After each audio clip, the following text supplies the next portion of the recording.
I never imagined that on that morning 3 bulldozers would block my driveway, nor that Emily from the HOA would be smirking behind them. They had no clue who they were dealing with, or that I literally owned the very ground beneath their feet. What would you do if you discovered your obnoxious HOA wasn't just harassing you illegally, but also siphoning thousands from your neighbors? I remember that day, like it was yesterday. The early sun warmed my back as I knelt in the soft earth by my driveway, tucking in the final tomato seedlings. After 15 years of 80-hour work weeks at the law firm, I'd finally discovered solace in nurturing life. The texture of the soil between my fingers and the promise of fresh vegetables kept me. "Excuse me." "What do you think you're doing?" came a crisp voice. I looked up to see Emily Williams at the edge of my property, arms folded tightly over her designer blouse. Her impeccably highlighted hair stood unmoved by the breeze, and her lips were drawn into a thin, disapproving line. "Good morning, Emily," I replied, wiping my hands on my gardening apron. "I'm just expanding my vegetable garden a bit," I explained. Her eyes narrowed as she scanned the orderly rows of raised beds now lining my driveway. "This is completely unacceptable, James. In Willow Creek Estates, front yards must be landscaped with approved plants. Vegetable gardens belong only in backyards, out of sight." I drew a deep breath. For the past 5 years, Emily had led our homeowners association, and in that time, our once friendly neighborhood had devolved into a battlefield of trivial rules and surprise fines. "Emily, my property deed is 30 years older than the HOA. I have grandfather exemptions on most of these rules." I rose, suddenly aware of how my dirt-stained jeans contrasted with her pristine appearance. "That's not how it works," she snapped, pulling out her phone. "I'm documenting this violation. The board will be notified immediately." I watched as she snapped multiple photos, her fingers darting over the screen. 2 neighbors walking their dogs slowed to witness our exchange. "I've read every page of the HOA agreement," I said calmly, "and I've kept all correspondence with the previous board confirming my exemptions. Would you like to see the paperwork?" She waved her hand dismissively. "Save it for the hearing. You'll be receiving a formal notice of violation by tomorrow. I suggest you remove all of this." She gestured vaguely at my garden before beignets began accumulating. As she marched away, I caught Mr. Jenkins across the street, giving me a sympathetic look. He too had clashed with Emily just last month over his new mailbox. Apparently, forest green wasn't the same as the approved hunter green. That evening, true to her word, I discovered a bright orange violation notice taped to my front door. A daily fine of $53 would be imposed until the unauthorized agricultural display was cleared from my front yard, and the hearing was set for next week. I brought the notice inside and added it to my ever-growing file labeled HOA Nonsense. But something about this felt different, more targeted, more personal. My phone rang. It was Eleanor Ramos, the kind elderly lady who'd lived down the street since before the development even had a name. "James, dear," her voice crackled over the line. "I saw Emily harassing you this morning. You're not the first, you know. Last month, she had the board fine the Thompsons $500 because their daughter's wheelchair ramp didn't match the neighborhood's architectural vibe." My blood boiled. That can't be legal. "It isn't," Eleanor confirmed, "but the Thompsons couldn't afford to fight it. They paid the fine and repainted the ramp. Emily's been getting bolder ever since her friend Robert became the HOA's lawyer." I thanked Eleanor for the tip and hung up. Sleep eluded me that night. The next morning before leaving for work, I resolved to do some digging. My family had owned most of this land before selling it to developers in the 1970s. I recalled my father mentioning something about retained rights, though I'd never paid it much mind. While rummaging through old boxes in the attic, I heard the rumble of engines outside. I hurried to the front window and froze at the sight. 3 massive bulldozers were parked across my driveway, completely blocking my car. Emily stood beside them in a crisp pantsuit, accompanied by a tall man in an expensive suit I didn't recognize. A small crowd of neighbors had gathered on the sidewalk, their eyes wide in astonishment. My heart pounded as I grabbed my phone and the folder containing my HOA documents. Whatever scheme Emily had in mind, she had just made a grave error. Stepping onto my front porch, I saw Emily's face light up with a triumphant smile that sent shivers down my spine. The bulldozer drivers idled their engines, waiting for orders. "James Anderson," Emily called out, loud enough for everyone to hear. "The board held an emergency meeting last night. Your violations are so egregious that immediate action has been sanctioned." The man beside her stepped forward. "I'm Robert Taylor, legal counsel for Willow Creek Estates. HOA, these," he gestured toward my garden beds, "unauthorized structures are being dismantled under Section 8.3 of the bylaws, a swift remedy for public nuisance." Neighbors watched in stunned silence. Mrs. Patel covered her mouth in disbelief, and the Henderson kids stopped their bikes to stare. I descended my front steps calmly, my mind racing through possible options. I needed to stall while I figured out my next move. "Mr. Taylor," I said, steadying my voice, "you might want to review your legal footing here. Those aren't structures, they're temporary garden beds. And more importantly, you're about to make a very expensive mistake." Robert's smile faltered slightly. "Your threats don't affect us, Mr. Anderson. We have the full authority of the HOA covenant." Emily advanced, practically radiating authority. "James, your stubbornness is needless. Simply agree to remove the eyesores and pay the accumulated fines, which are now up to $300, and we can all move on." The bulldozer engines roared louder. The operator of the nearest machine appeared uneasy. Glancing between Emily and him, I pulled out my phone. "Before you proceed, you should know I'm recording this. I've just texted my associate at the firm to join us. And there's something else you need to know about this property." Emily rolled her eyes theatrically. "Spare me the legal mumbo-jumbo, James. Nothing you say is going to stop this." At that moment, a sleek black car pulled up to the curb. The neighbors parted as Sheriff Martinez stepped out, flanked by a woman carrying what looked like official county records. Emily's expression shifted from confusion to concern. "What's going on? We don't need law enforcement for a trivial HOA matter." I smiled for the first time that morning. "Emily, I don't think you realize whose driveway you've blocked. And you certainly don't know whose land your bulldozers are on right now." County Clerk Ms. Abernathy, burdened by large property maps, spread them across the hood of the sheriff's car. Neighbors edged closer, murmuring among themselves. The bulldozer drivers had shut off their engines, clearly sensing a shift in power. "These are the original survey maps from 1973, Ms. Abernathy explained, pointing to the yellowed documents. "And this is the property sale agreement between the Anderson family and Willow Creek Development Corporation." Emily stepped forward, her confidence visibly faltering. "This is absurd. No matter what ancient paperwork you pull out, it can't override our HOA authority." Sheriff Martinez cleared his throat. "Ma'am, I suggest you listen carefully to what Ms. Abernathy is about to explain." Adjusting her glasses, the county clerk continued. "According to these records, when the Anderson family sold this land for development, they retained specific rights. First, the mineral rights beneath the entire 200-acre development. Her finger traced the boundaries encompassing our whole neighborhood. Second, all utility easements running under the main roads. And third, most importantly, explicit exemptions from any future homeowners associations for the 5 properties kept for family members."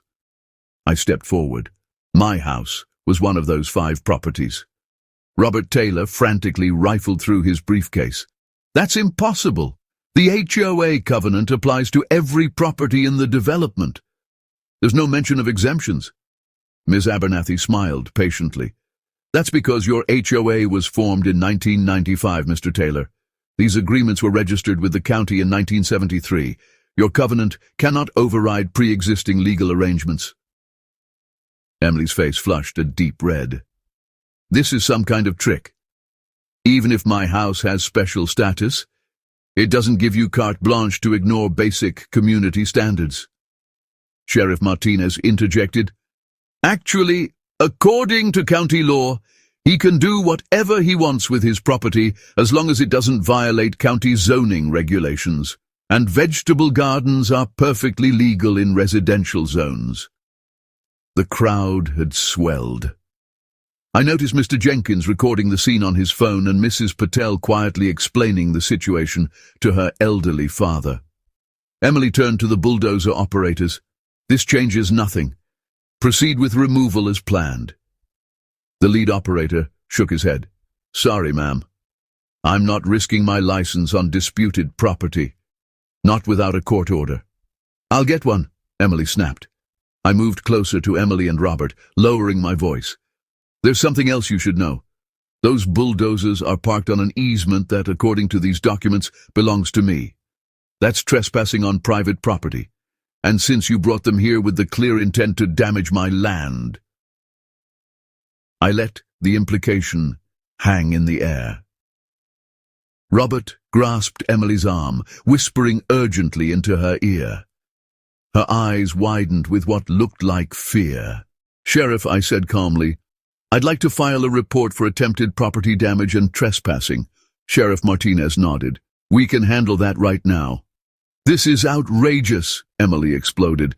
The HOA has governed this neighborhood for decades. You can't suddenly claim special privileges. A frail voice from the crowd interjected, It's not sudden, Emily.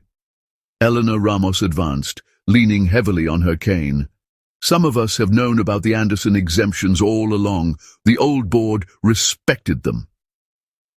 But when you took over, Emily glared at Eleanor. Stay out of this. Your Christmas decorations violation hearing is next week. Or have you forgotten? Several neighbors gasped at Emily's blatant threat to the beloved 82-year-old widow. Eleanor smiled sweetly. Oh, I haven't forgotten a thing, dear. In fact, my memory is quite sharp. I recall when your husband built that shed 2 feet over the Johnson property line, and when you had Robert here dismiss the violation with, what was it again? Administrative discretion. The murmurs from the crowd grew louder, and Emily's face deepened in red as she looked around at the increasingly hostile onlookers. Robert Taylor anxiously checked his watch. Emily, we should discuss this in private, perhaps schedule a proper hearing.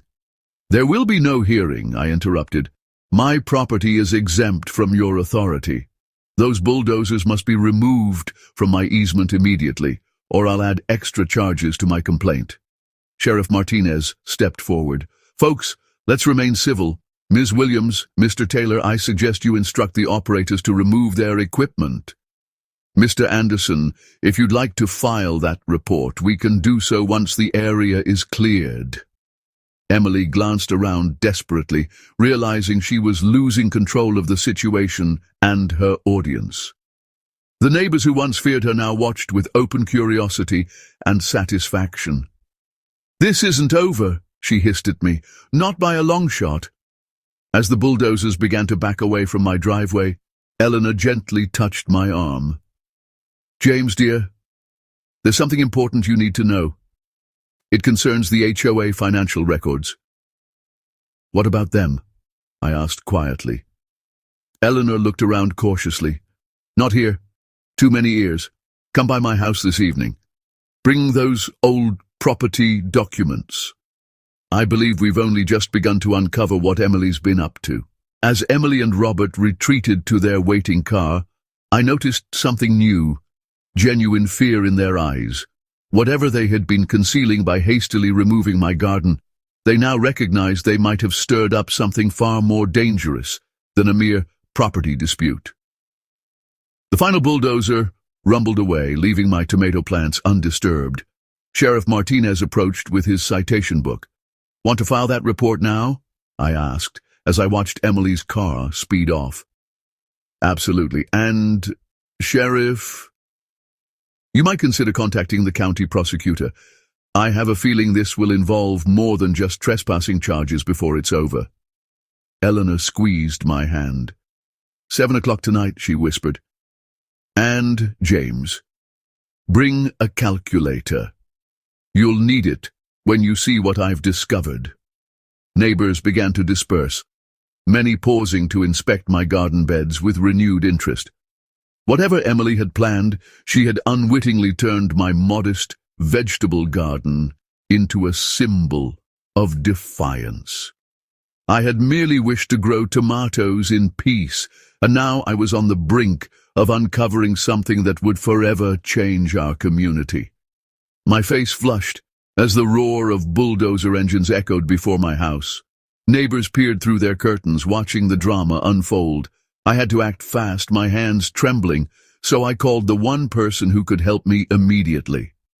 "County Clerk's office. This is Martha speaking." "Martha, it's James Anderson. Remember those old land deeds we discussed last month? I need them at my house right away. It's an emergency."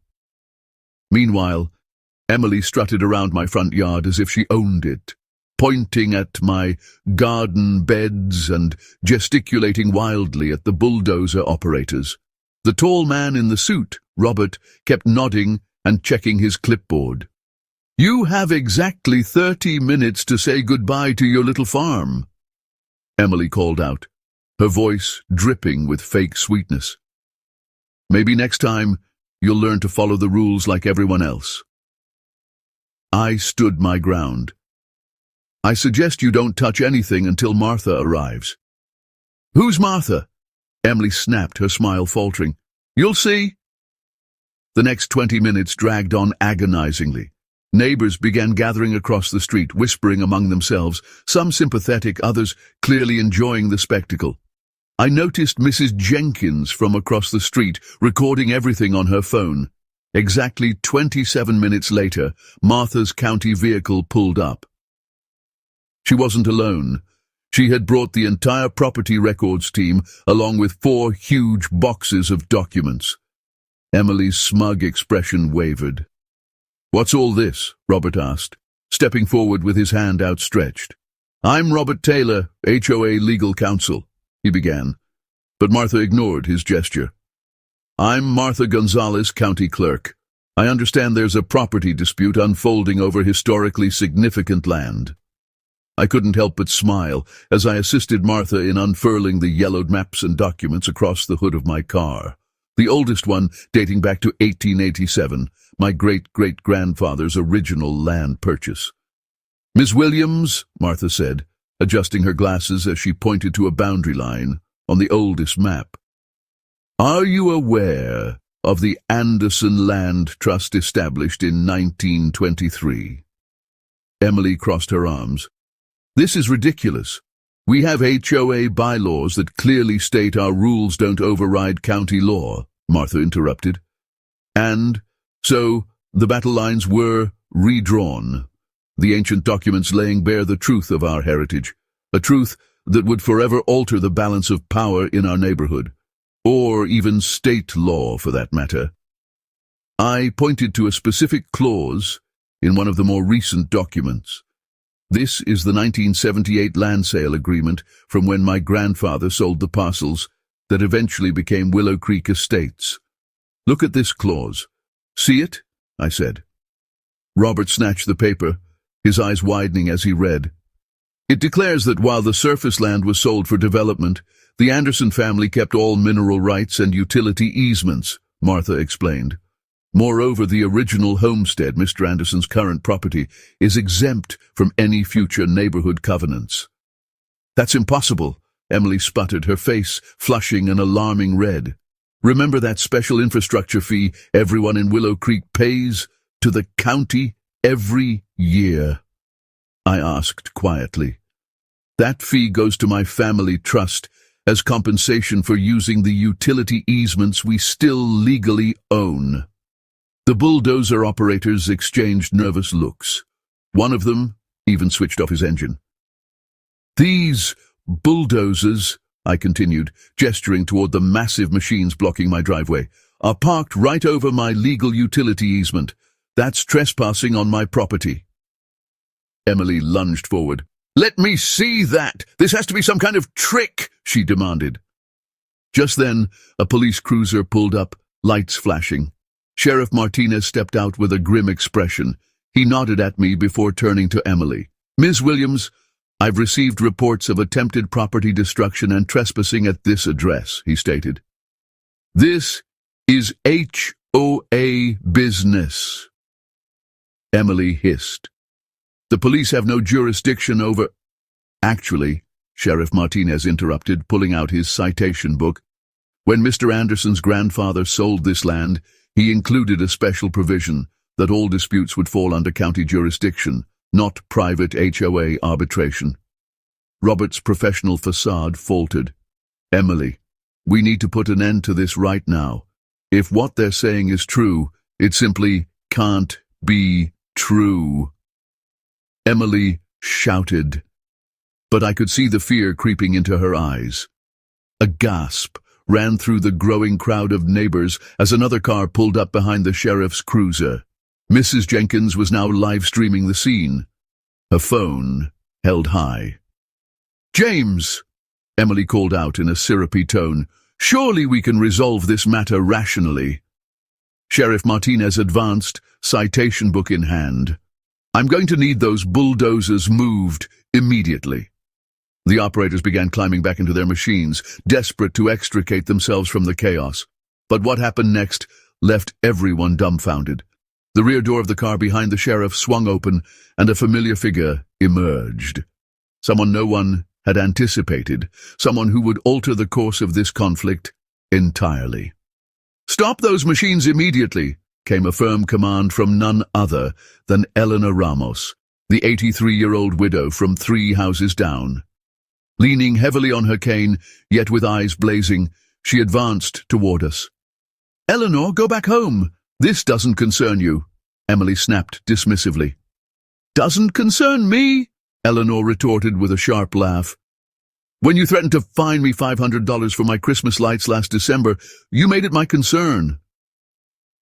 I hadn't seen much of Eleanor since I helped her sort out some paperwork after her husband passed last winter. She'd always been a quiet neighbor, mostly keeping to herself. Mrs. Ramos, Sheriff Martinez said gently, perhaps you should... I'm exactly where I need to be, Eleanor interrupted, then turned to me. James, show them the 1978 map. I blinked in surprise, but quickly retrieved the documents she wanted. Eleanor pointed her gnarled finger at a section of Willow Creek Estates. Look at these 12 properties, including mine. I'm not the only one with exemptions from HOA oversight. Martha leaned forward, adjusting her glasses. She's right, she confirmed. All the original homesteads carry these same protections. Emily's face twisted in anger. That's absurd. The HOA has been regulating those properties for years. Illegally, Eleanor stated simply, then turned to address the increasingly gathered crowd. Harold, Susan, Derek, each of you is an original too. 3 older residents stepped forward, their expressions a mix of confusion and curiosity.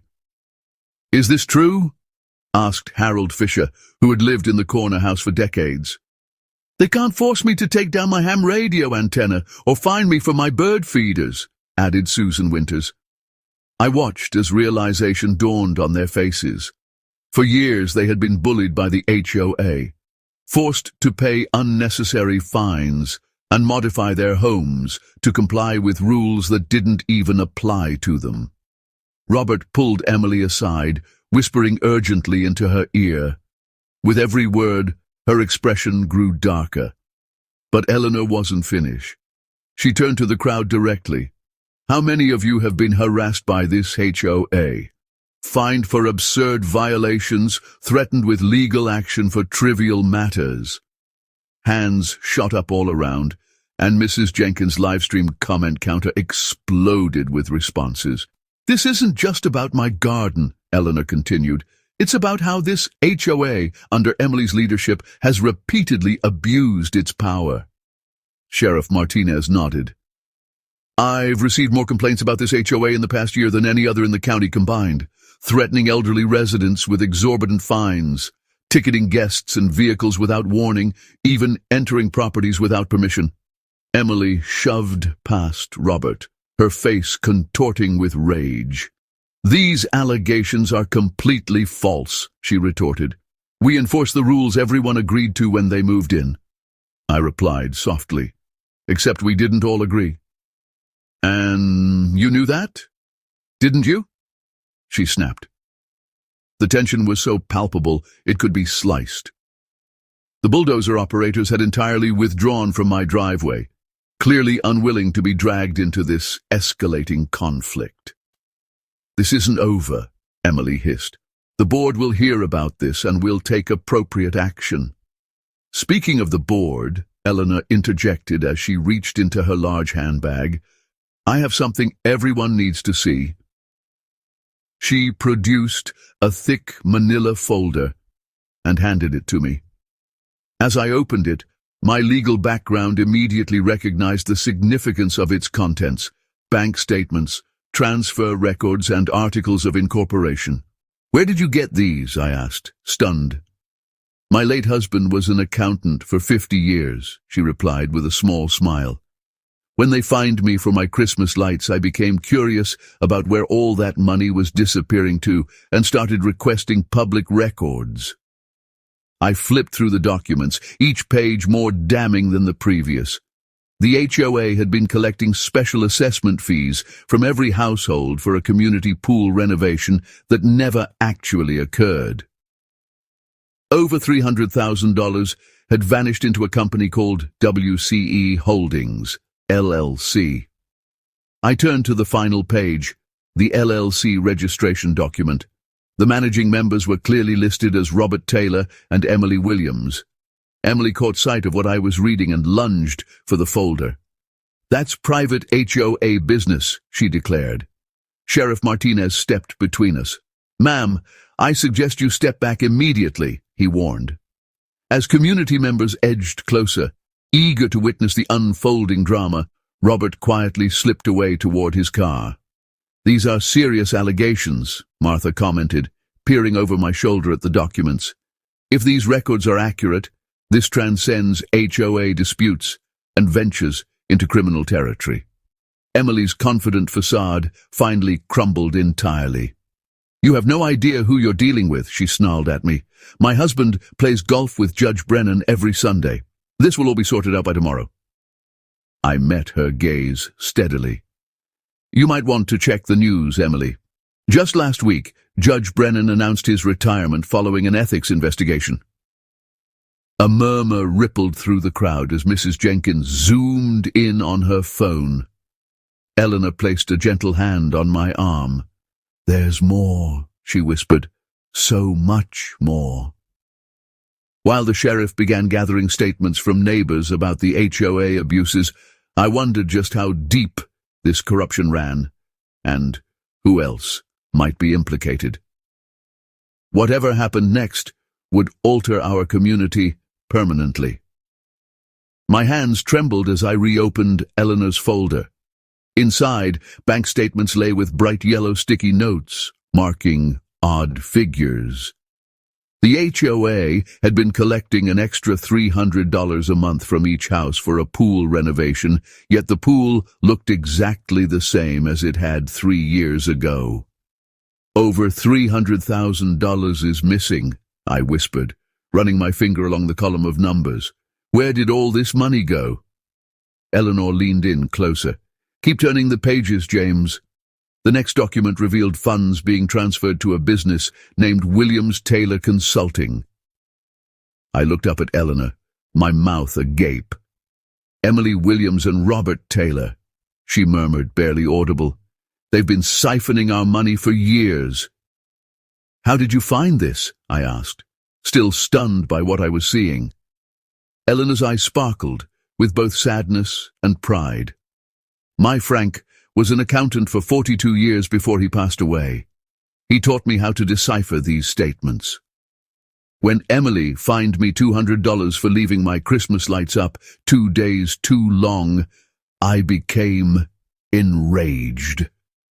So I began scrutinizing the HOA papers they send out every month, papers that no one ever reads.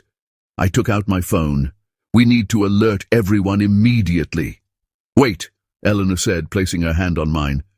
There's more. Look at the final page. The last document revealed that Emily and Robert had devised a plan to exploit HOA rules to force 5 elderly homeowners to sell their houses at below-market prices. My blood turned cold when I realized they intended to purchase the properties through their company and then flip them for double the price.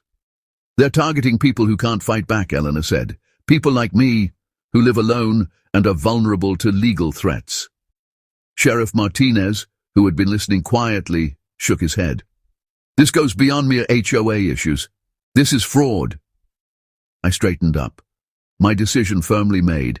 I'm calling an emergency neighborhood meeting tonight, I announced. 3 hours later, I found myself standing in our packed clubhouse. People were seated in chairs, leaning against walls, and even gathered by the windows outside to listen. I had hooked up my laptop to the big screen on the wall, displaying the evidence page by page. The very people we trusted to manage our community have stolen over $300,000, I stated, my voice steady despite my racing heart. Money that was meant to repair our pool, roads, and playground. Gasps filled the room as I revealed where the money had disappeared to. When I disclosed the plan to force out elderly neighbors, angry shouts erupted. Where are Emily and Robert now? Someone called out. They were invited to this meeting but decided not to attend, I replied. Their absence spoke volumes. Mr. Jenkins, a retired judge living on the corner, stood up. I move that we immediately vote to remove the entire board and elect interim leaders until proper elections can be held, I proposed. The vote was unanimous, with 76 hands raised to dissolve the current HOA board. As neighbors lined up to sign the legal documents I had prepared, my phone buzzed in my pocket. The screen displayed Emily's name. I stepped outside to answer the call. You've ruined everything, she said, her voice a blend of anger and panic. Do you have any idea what you've done? You think you've won simply because your family once owned some land around here? I replied calmly. This isn't about winning, Emily. It's about doing what's right. Right? She laughed, but her laughter rang hollow. You don't know who you're dealing with, James. Your precious little garden is merely the start of what I can take from you. Before I could reply, the line went dead. I stood in the cool evening air, wondering what she meant. What could she possibly do now that the entire neighborhood was aware of the truth? Back inside, people were already forming committees, one to audit the HOA finances, another to review and simplify the community rules. Eleanor sat at a table surrounded by neighbors, hanging on every word as she explained how she uncovered the scheme. My phone buzzed with a text from an unknown number. Check your security cameras now. I opened the app that displayed the video feed from my house. What I saw made my stomach drop. 2 figures in dark clothing were in my front yard. Even in the dim light, I could discern Emily's blonde hair and Robert's tall frame. They were uprooting my garden plants and hurling them across the lawn. I showed this to Sheriff Martinez, who immediately called for a patrol car to head to my house. But as we watched, Emily looked directly at the camera, smiled, and made a slashing motion across her throat before she and Robert got into a car and sped away. As people gathered around to see my phone screen, another text arrived. This is only the beginning.